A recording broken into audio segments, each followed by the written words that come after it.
I was sitting in the doctor's office, tapping my foot against the cold linoleum floor, waiting for the results of what I thought was just a routine checkup.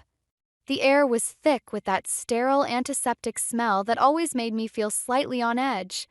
The door swung open and Dr. Patel walked in, her expression warm but serious. "Lila," she said, settling into her chair, "I have some news that might come as a surprise." I braced myself, suddenly aware of the tightness in my chest. "Okay, hit me with it." "You're pregnant." The words hung in the air, echoing in my mind like a bell tolling in the distance. Pregnant. I was pregnant. I felt a rush of emotions, joy, fear, confusion, all crashing into each other like waves in a storm. I'd always wanted to be a mother, but Caleb and I had talked about waiting a few more years. I could already hear his voice, cool and dismissive, echoing in my head. I thanked Dr. Patel, my mind spinning as I left the office.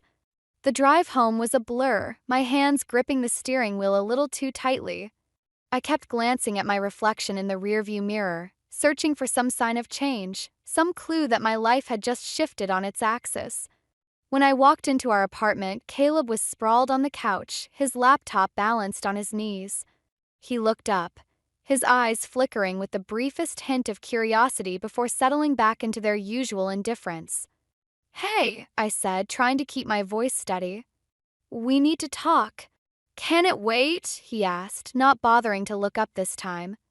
"I'm in the middle of something." I took a deep breath, feeling the weight of the moment pressing down on me. "No, it can't wait," he sighed, closing the laptop with a pointed click. "All right, what's up?" "I'm pregnant." For a moment there was silence. Then a slow, creeping smile spread across his face, but it didn't reach his eyes. "Wow, that's unexpected." "Unexpected," I echoed, feeling a knot of frustration tighten in my chest. "Is that all you have to say?" He shrugged, leaning back into the couch. "I mean, we talked about this, Lila. We agreed it wasn't the right time." "I know," I replied, my voice trembling with a mix of anger and vulnerability. "But life doesn't always go according to plan." Caleb stood up, running a hand through his hair, his expression unreadable. "This changes everything, you know. We'll have to rethink our plans, maybe even put some things on hold." I watched him, feeling the first pangs of isolation creeping in. This was supposed to be a moment of shared excitement, a step forward in our lives together. Instead, it felt like I was standing on the edge of a chasm, and Caleb was already turning away. "Do you even want this?" I asked, my voice barely above a whisper. He hesitated, and that pause spoke louder than any words could. "I just need some time to think." I nodded, swallowing the lump in my throat. "Yeah, okay." As Caleb disappeared into the bedroom, I sank onto the couch, staring at the blank television screen. My mind was a whirlwind of thoughts and emotions, but one thing was clear. I was in this alone, at least for now. Later that night, as I lay in bed, listening to Caleb's steady breathing beside me, I couldn't shake the feeling that something had shifted between us. A crack had appeared in the foundation of our marriage, and I had no idea how to fix it. I closed my eyes, trying to find some comfort in the darkness, but all I could see was the uncertain future stretching out before me. I had to be strong, not just for myself, but for the life growing inside me. Caleb would have to come around eventually, right? But as I drifted off to sleep, I couldn't help but wonder, what if he didn't? What if this was just the beginning of something much bigger, something I wasn't prepared for? Questions swirled in my mind, unresolved and persistent as I slipped into a restless sleep, leaving me with a sense of unease that I couldn't quite shake. The morning after my conversation with Caleb, I found myself standing in front of the mirror, scrutinizing the faint lines around my eyes. I felt older, somehow, as if the weight of the news had etched itself into my skin overnight. I needed to tell Eleanor, Caleb's mother. She was the kind of woman who liked to know everything about her family, preferably before anyone else did. I called her that afternoon, my stomach fluttering with nerves. Eleanor picked up on the second ring, her voice crisp and expectant. "Lila, dear, what a surprise." To what do I owe this pleasure? Hi, Eleanor. I have some news I thought you'd want to hear directly from me. Oh. Her tone was polite but edged with curiosity, like a cat that had just caught sight of a mouse. I'm pregnant. There was a pause, long enough for me to imagine her expression, eyebrows raised. Lips pursed in that familiar way she had when she was trying to mask her true feelings. Well, that's certainly unexpected, she finally said, echoing Caleb's sentiments from the night before. Have you and Caleb discussed how this will impact his career? His career. Of course, it always came back to that.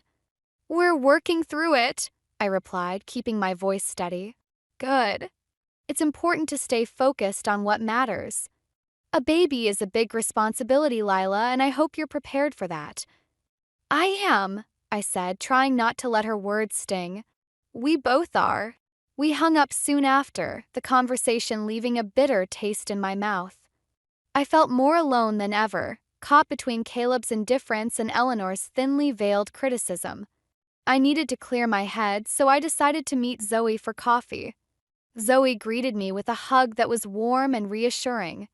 You look like you've seen a ghost, she said, pulling back to study my face. I managed a weak smile. I think I'm living with one.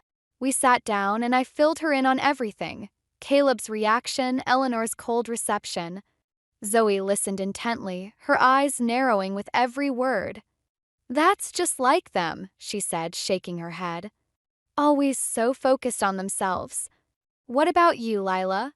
How are you holding up? I shrugged, staring into my coffee. I'm trying to be optimistic, but it's hard when it feels like I'm the only one who cares. Zoe reached across the table, giving my hand a squeeze. You're not alone. I'm here and I'll help you through this. Her words were a balm, soothing the raw edges of my anxiety. But as we talked, I couldn't shake the feeling that something else was brewing beneath the surface, something I couldn't quite put my finger on. A few days later, I decided to cut back on my hours at work. I hoped it would give me more time to focus on my health and maybe, just maybe, ease some of the tension at home. When I told Caleb, he looked at me like I'd suggested we sell the house and move to Mars. You're cutting back? He asked, his voice laced with disbelief. Isn't that a bit premature? I thought it might help, I said, trying to keep my tone light. Less stress for both of us. He shook his head, a disapproving frown creasing his forehead. It just seems like you're giving up, Lila. We need to be strong right now. The irony of his words was not lost on me. I'm trying to be strong, I replied, biting back the urge to say more. I just thought. Maybe think a little less, he interrupted, his tone sharp. We've got enough on our plates. I nodded, swallowing my retort. It was easier than starting another argument, especially when I knew it would lead nowhere. But his words lingered, gnawing at my resolve. That night, as I lay in bed, I couldn't shake the feeling that I was missing something. Caleb had been distracted lately, more so than usual. And then there was Eleanor's cryptic comment about his career. It was like I was piecing together a puzzle, but half the pieces were missing. The next morning, as Caleb left for work, I noticed something odd. His phone, usually glued to his side, was left charging on the kitchen counter. It was a small thing, but it struck me as unusual. I picked it up, hesitating for a moment. Then, driven by a mix of curiosity and something deeper, I unlocked it. What I found was unexpected. A message from an unknown number, signed with a single initial, M. Looking forward to tonight. Can't wait to see you. M. My heart raced as I stared at the screen, the implications sinking in. This was more than just a crack in the foundation. It was a chasm, threatening to swallow everything I thought I knew. I put the phone down, my hands trembling. This was the twist I hadn't seen coming, a revelation that turned my world upside down. I had to know the truth, and I had to know it now. The next morning, I sat at the kitchen table, my mind replaying the message from Caleb's phone over and over. The initial shock had worn off, leaving behind a simmering anger that I couldn't quite shake. I knew I had to act, but I wasn't sure how. That's when I decided to call Ian, my detective friend. Ian picked up on the first ring, his voice steady and reassuring. Lila, what's up? I need your help, I said, trying to keep my voice from trembling. I think Caleb's cheating on me. There was a pause, then Ian's voice came back, calm and professional. Tell me everything. I recounted the late nights, the secretive behavior, and finally the message. Ian listened without interrupting, letting me get it all out. Do you want me to look into it? He asked once I'd finished. Yes, I replied, my resolve hardening with each word. I need to know the truth. All right, I'll see what I can find. After hanging up, I felt a small sense of relief. Ian was good at what he did, and if there was something to uncover, he'd find it. But as the day wore on, my relief turned to anxiety. What if Caleb found out? What if I was wrong? That evening, Caleb came home later than usual, his tie askew and his eyes tired. He barely glanced at me as he walked past, heading straight for the shower. I watched him go, my heart heavy with unanswered questions. When he finally emerged, I decided to test the waters. Long day? I asked, trying to sound casual. Yeah, he replied, rubbing his neck. Lots of meetings. Anything interesting? I pressed, searching his face for any hint of deception. Not really, he said, his eyes flicking away from mine. Just the usual. I nodded, biting back the urge to confront him. Instead, I turned back to my book, pretending to read while my mind raced with possibilities. The next few days passed in a tense blur. Caleb's behavior didn't change. If anything, he seemed more distant, more preoccupied.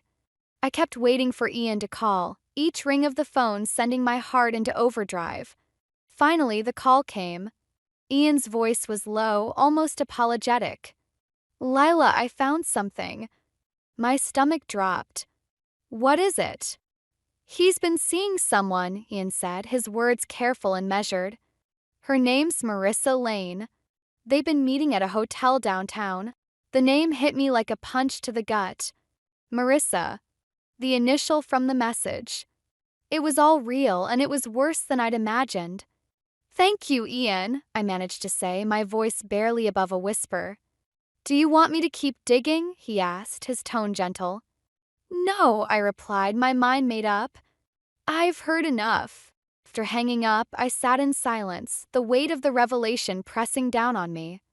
I needed to confront Caleb, but the thought of it filled me with dread. How could he do this to us? To me? That night, I lay awake, staring at the ceiling as Caleb slept beside me. My mind was a whirlwind of anger and betrayal, but beneath it all was a deeper, more unsettling question. What was I going to do now? The next morning, I woke up with a sense of clarity. I needed to talk to Zoe. She'd always been my rock, and I knew she'd help me figure out my next steps. We met at a small cafe, the kind with mismatched chairs and a chalkboard menu. Zoe listened as I recounted Ian's findings, her expression growing darker with each word. That bastard, she said, her voice low and fierce. I knew he was trouble. What do you do, Zoe? I asked, feeling more lost than ever. You confront him, she replied, her eyes blazing with determination. You deserve answers, Lila. I nodded, taking comfort in her unwavering support. But as I left the cafe, a new thought occurred to me. What if confronting Caleb wasn't enough? What if I needed to do more to protect myself and my future? The idea of revenge flickered in the back of my mind, a dangerous temptation that I couldn't quite ignore. I'd always believed in justice, in doing what was right. But this situation was testing everything I thought I knew. As I walked home, I realized that my understanding of justice was evolving. It wasn't just about getting answers or confronting Caleb. It was about reclaiming my life, my happiness, and my sense of self. And if that meant taking drastic measures, then so be it. With each step, I felt a new resolve building within me. Caleb had made his choices, and now it was time for me to make mine. Whatever happened next, I knew one thing for sure. I wouldn't let him control my life any longer. I spent the next few days in a fog, my mind replaying the conversation with Ian and the images it conjured of Caleb and Marissa together. The betrayal was a living thing, gnawing at my insides and making it hard to focus on anything else. I knew I had to confront Caleb, but the thought filled me with dread. One evening, as I was preparing dinner, Caleb walked in, his face a mask of practiced normalcy. I watched him from the corner of my eye, my heart pounding in my chest. It was time. "Caleb," I said, setting the knife down with a deliberate clatter. "We need to talk." He paused, a hint of irritation flashing across his face. "Can it wait? I've had a long day." "No, it can't," I replied, my voice firm. "I know about Marissa." Color drained from his face, leaving him looking pale and exposed. For a moment, he said nothing, just stared at me as if I'd slapped him. "I don't know what you're talking about," he finally said, his voice tight. "Don't lie to me, Caleb," I said, crossing my arms over my chest. "I've seen the messages. I know about the hotel." He opened his mouth, then closed it again, his eyes darting around the room as if searching for an escape. "It's not what you think," he said at last, but the words rang hollow. "Then tell me what it is," I challenged, my anger bubbling to the surface.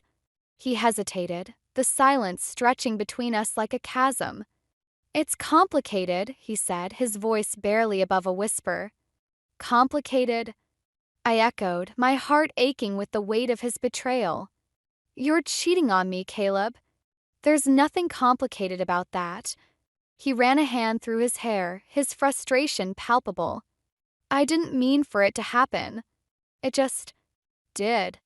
I shook my head, disbelief coursing through me. "That's not good enough."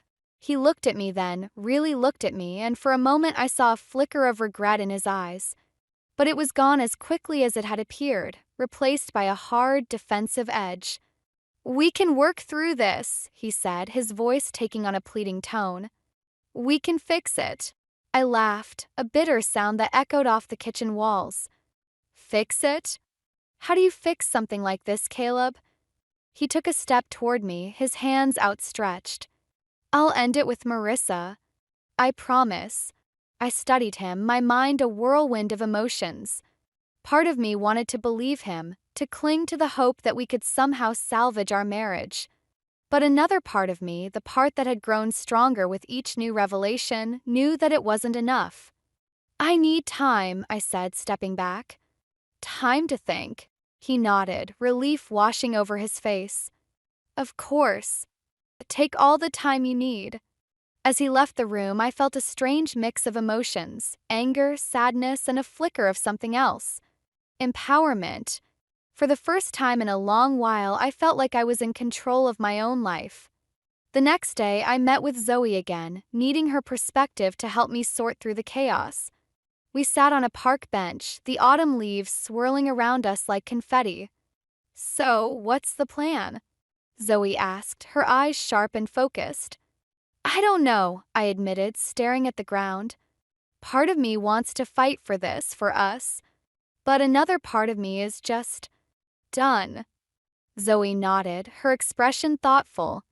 "You have to do what's right for you, Lila. Not for him, not for anyone else." "I know," I said, my voice barely a whisper. "But it's not that simple." She reached over, squeezing my hand. "You're stronger than you think. Whatever you decide, I'll be here." As we sat there, a new thought began to take shape in my mind. Maybe this wasn't just about Caleb's betrayal. Maybe it was about something bigger. About reclaiming my life, my happiness, and my sense of self-worth. The idea of revenge still lingered, but it was shifting, evolving into something else. Maybe the best revenge wasn't about hurting Caleb or Marissa. Maybe it was about finding my own path, one that didn't involve them. With that realization, I felt a sense of clarity, a new determination to take control of my future. I didn't know what would happen next, but I knew one thing for sure. I wouldn't let Caleb or anyone else dictate my life any longer. Conference was being held at a sleek hotel on the outskirts of town, its glass facade glinting in the afternoon sun. As I approached, my heart pounded with a mix of dread and determination. I had to see it for myself, to confront Caleb and Marissa in their deceit. I slipped through the lobby, my footsteps muffled by the plush carpet. The elevator ride to the conference floor felt interminable, each ding marking a step closer to a confrontation I wasn't sure I was ready for. When the doors finally opened, I hesitated for a moment, taking a deep breath to steady myself. I could hear the murmur of voices and the clinking of glasses from the reception area. I moved forward, scanning the room for Caleb. And then I saw them. Caleb and Marissa stood together, their heads bent close in conversation. They were laughing, oblivious to the world around them. My heart twisted painfully at the sight, the reality of their betrayal hitting me like a physical blow. I walked over, my steps purposeful, my resolve hardening with each stride. Caleb looked up as I approached, his smile freezing on his face. Marissa turned, her expression shifting from surprise to something more calculating. "Lila," Caleb said, his voice tinged with a nervous edge. "What are you doing here?" "I could ask you the same thing," I replied, keeping my voice steady despite the turmoil inside. Marissa's eyes flickered with something like amusement. "I didn't realize you'd be joining us, Lila." "I wasn't invited," I said, my gaze fixed on Caleb. "But I thought I'd drop by and see what you've been up to." Caleb shifted uncomfortably, his hands slipping into his pockets. "Lila, this isn't what it looks like." "Really?" I asked, my voice rising. "Because it looks like you're here with her, not at a conference." Marissa smirked, her voice dripping with feigned innocence. "Caleb, maybe we should tell her the truth." I felt a chill run down my spine. "What truth?" Caleb hesitated, his eyes darting to Marissa before returning to me. "I was going to tell you, Lila. Tell me what?" I demanded, my patience wearing thin. Marissa stepped forward, her expression triumphant. "Caleb and I are planning to be together. After the baby is born, he's leaving you." The words hit me like a punch to the gut, my breath catching in my throat. "Is that true, Caleb?" He looked away, his silence more damning than any words could have been. I felt a surge of anger, my vision blurring with unshed tears. "You coward," I spat, my voice trembling with rage. "You couldn't even tell me yourself." Caleb opened his mouth to speak, but I held up a hand, cutting him off. "Save it. I've heard enough." I turned on my heel, my mind a whirlwind of emotions. As I left the room, I could feel their eyes on me, but I didn't look back. I couldn't. I needed to get out of there, to clear my head. I found myself outside, the cool air a balm against my heated skin. I walked aimlessly, my thoughts racing. I'd known Caleb was unfaithful, but hearing him confirm it, hearing their plans for the future, was a blow I hadn't anticipated. I stopped by a park bench, sinking down onto the worn wood. My mind was a jumble of anger, betrayal, and something else, relief. In a way, their admission had freed me. I no longer had to pretend, to hope for something that was never going to happen. But as I sat there, another thought occurred to me. What if this wasn't just about Caleb and Marissa? What if there was more at stake? The idea of revenge flickered in the back of my mind, a dangerous temptation that I couldn't quite ignore. I pulled out my phone, my fingers trembling as I dialed Zoe's number. She picked up almost immediately, her voice a lifeline in the chaos. "Lila, what's wrong?" "I need your help," I said, my voice steady despite the tumult inside. "I need to figure out how to protect myself." Zoe was silent for a moment, then her voice came back, firm and reassuring. "Whatever you need, I'm here." As I hung up, I felt a new resolve building within me. Caleb and Marissa had made their choices, and now it was time for me to make mine. I didn't know what the future held, but I knew one thing for sure. I wouldn't let them dictate my life any longer. It was time to take control, to fight back, and to reclaim what was rightfully mine. With that thought in mind, I stood up, my path clear before me. Whatever happened next, I was ready. The days after the conference were a blur of raw emotions and sleepless nights. I felt like I was standing on the edge of a precipice, the ground crumbling beneath my feet. The betrayal, the lies, it was all too much. I was barely holding it together, the weight of it all pressing down on me. One morning I woke up feeling off, a dull ache in my abdomen that I couldn't ignore. I tried to brush it off, telling myself it was just stress. But as the day wore on, the pain intensified, sharp and unrelenting. I knew something was wrong. I called Zoe in a panic, my voice trembling as I explained what was happening. She insisted on taking me to the hospital, her concern palpable over the phone. Within minutes, she was at my door, her face a mask of worry. The hospital, the sterile white walls, and the hum of machinery did little to calm my nerves. The doctor's expression was grave as he delivered the news. I was losing the baby. The words hit me like a sledgehammer, knocking the breath from my lungs. I felt a numbness spread through me, a cold detachment that belied the turmoil inside. Zoe held my hand, her eyes filled with unshed tears, but I couldn't cry. I couldn't feel anything at all. As I lay there, the reality of my situation crashed over me in waves. I had lost the baby, and with it, the last thread of hope that had been holding me together. Caleb's betrayal, the end of our marriage, it all seemed insurmountable now. When I finally returned home, the apartment felt different, empty and foreign.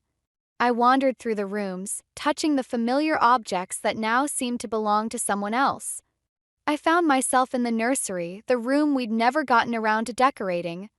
It was a stark reminder of everything I'd lost. Caleb came home later that evening, his face drawn and weary. I could see the guilt etched into his features, but I couldn't bring myself to care. We sat across from each other, the silence heavy and oppressive. "I heard about the baby," he said finally, his voice barely above a whisper.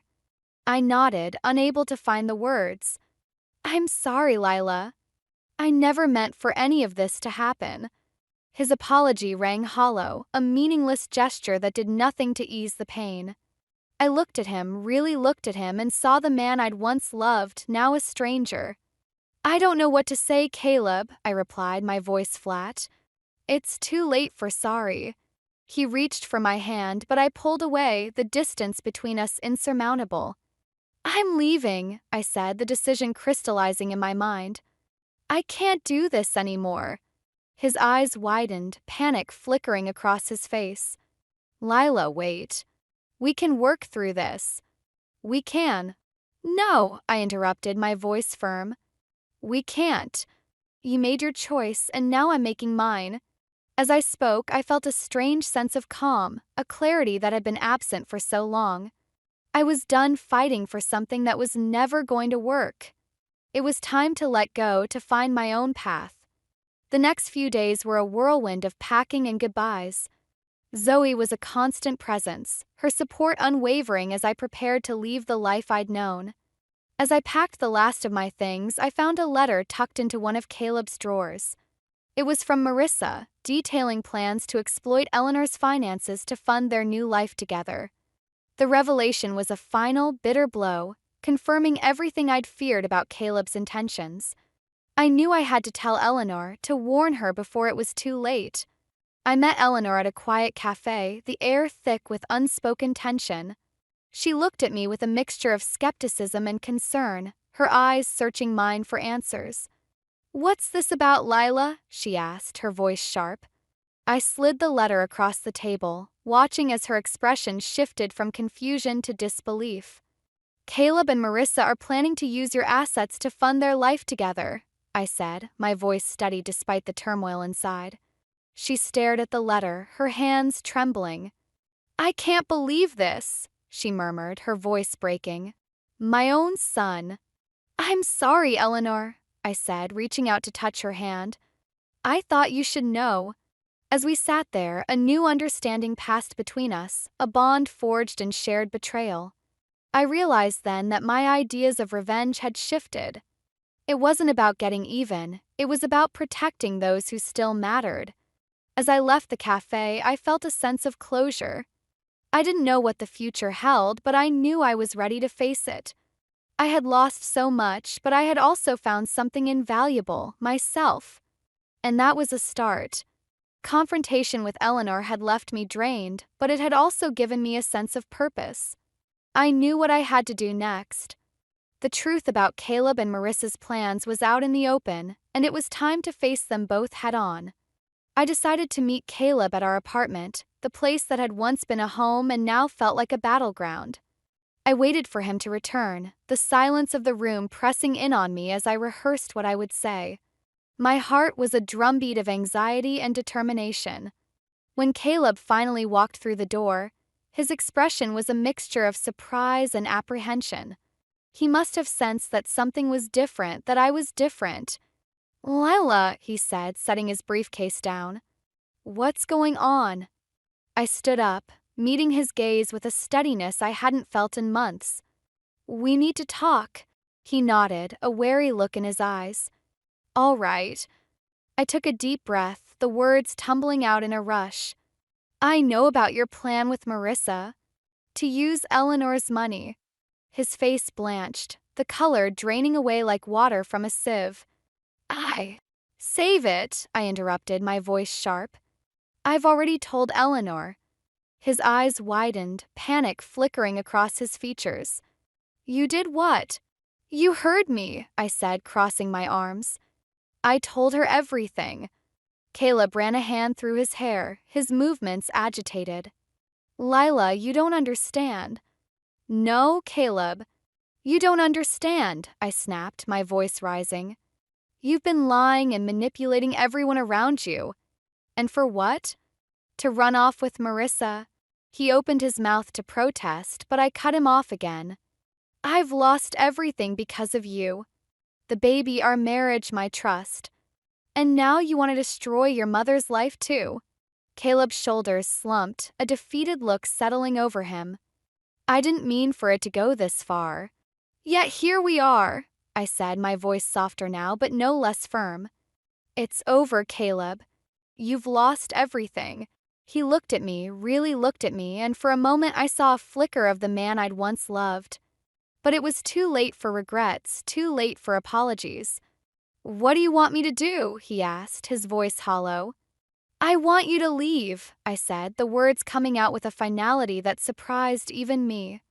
"I want you to leave and never come back." He nodded, a resigned acceptance in his eyes. "All right." As he turned to go, I felt a strange mix of emotions, relief, sadness, and a newfound sense of freedom. This was the end of one chapter and the beginning of another. But just as he reached the door, it swung open to reveal Marissa, her expression one of smug satisfaction. "I see you've finally grown a backbone, Lila," she said, her voice dripping with condescension. I bristled at her words, my anger flaring anew. "And I see you're still as deluded as ever, Marissa." She laughed, a harsh, grating sound. "Oh, please. Caleb was never yours to keep." "Maybe not," I replied, taking a step forward, my gaze steady. "But he's not yours either." "Not anymore." Marissa's smile faltered, a flash of uncertainty crossing her face. "What do you mean?" "I mean that it's over," I said, my voice ringing with conviction. "You've both lost." Caleb looked between us, his face a mask of confusion and regret. "Marissa, maybe we should." "No," she snapped, her eyes flashing. "We're not done here." "Yes, we are," I said, my voice cutting through the tension like a knife. "You can't manipulate your way out of this one, Marissa. It's time to face the consequences." As the words left my mouth, I saw the realization dawn on her face, the understanding that her plans had crumbled. She turned to Caleb, her expression pleading. "Caleb, we can still." But he shook his head, a weary resignation in his eyes. "No, Marissa. It's over." With that, he walked past her, out the door, leaving her standing there, alone and defeated. I watched him go, a sense of closure settling over me. Marissa looked at me, her bravado gone, replaced by a hollow vulnerability. "You think you've won, Lila?" I shook my head, a small smile playing on my lips. This was never about winning. It was about doing what's right. As she left, I felt a weight lift off my shoulders. Confrontation had been painful but necessary. I had faced my greatest challenge and come through stronger for it. Standing there in the quiet aftermath, I understood that justice wasn't about revenge. It was about finding peace, about reclaiming my life and moving forward. And for the first time in a long while, I felt ready to do just that. The days following the confrontation were a whirlwind of change and reflection. I moved into a small apartment, a cozy space that felt like a fresh start. It was a blank canvas, waiting for me to fill it with new memories and new beginnings. I spent my mornings at the school, finding comfort in the familiar rhythm of my work. Helping others navigate their challenges gave me a sense of purpose, a reminder that life continued to move forward no matter how heavy the past. Eleanor reached out to me a few days later. We met at a small cafe, the same one where I'd shown her the letter. This time, the atmosphere was different, less tense, more hopeful. "I've been thinking a lot about what you said," Eleanor began, her voice steady but soft. "About Caleb and Marissa." I nodded, waiting for her to continue. "I've decided to cut Caleb off financially," she said, her eyes meeting mine with a resolute determination. "He needs to learn that actions have consequences." I felt a surge of relief and gratitude. "Thank you, Eleanor." "I know that wasn't easy." She sighed, a hint of sadness in her smile. "It's the right thing to do." "I see that now." We sat in comfortable silence for a moment, sipping our coffee. Then Eleanor reached across the table, her hand covering mine. "I'm sorry, Lila. For everything. I should have seen what was happening sooner." Her apology was unexpected, and it touched me deeply. "We all make mistakes," I said, squeezing her hand. "The important thing is what we do next." She nodded, her eyes glistening with unshed tears. "I'm proud of you, Lila. You've shown incredible strength." As we parted ways, I felt a weight lift off my shoulders. Eleanor's support meant more than I'd realized, and it marked a new chapter in our relationship, one built on mutual respect and understanding. Back at my apartment, I found Zoe waiting for me, a bottle of wine in hand. "Thought you could use a drink," she said with a grin. I laughed, grateful for her unwavering friendship. "You know me too well." We settled onto the couch, the wine flowing and our conversation easy and light. Zoe's presence was a balm, her laughter infectious and comforting. "So, what's next for you?" she asked, her eyes curious and supportive. I leaned back, considering her question. "I don't know," I admitted. "But for the first time, I'm okay with that. I'm just going to take it one day at a time." Zoe nodded, her expression thoughtful. "Sounds like a plan." As the evening wore on, I found myself reflecting on the journey I'd been through. The betrayal, the loss, the confrontation, it had all been painful, but it had also led me to this moment. A moment where I felt stronger, more self-assured, and ready to embrace whatever came next. The resolution wasn't perfect. There were still loose ends and unanswered questions. Caleb and Marissa were out of my life, but their shadows lingered, reminders of the past that had shaped me. Yet I knew that I was no longer defined by them. I was free to carve my own path, to find my own happiness. As I lay in bed that night, the city lights casting a gentle glow through the window, I felt a sense of peace settle over me. I had faced my fears, confronted the people who had hurt me, and emerged on the other side stronger for it. And as I drifted off to sleep, a lingering thought crossed my mind, a subtle twist to the resolution. What if Caleb and Marissa's downfall was just the beginning? What if their actions had set off a chain of events that would ripple through their lives, forcing them to confront their own demons?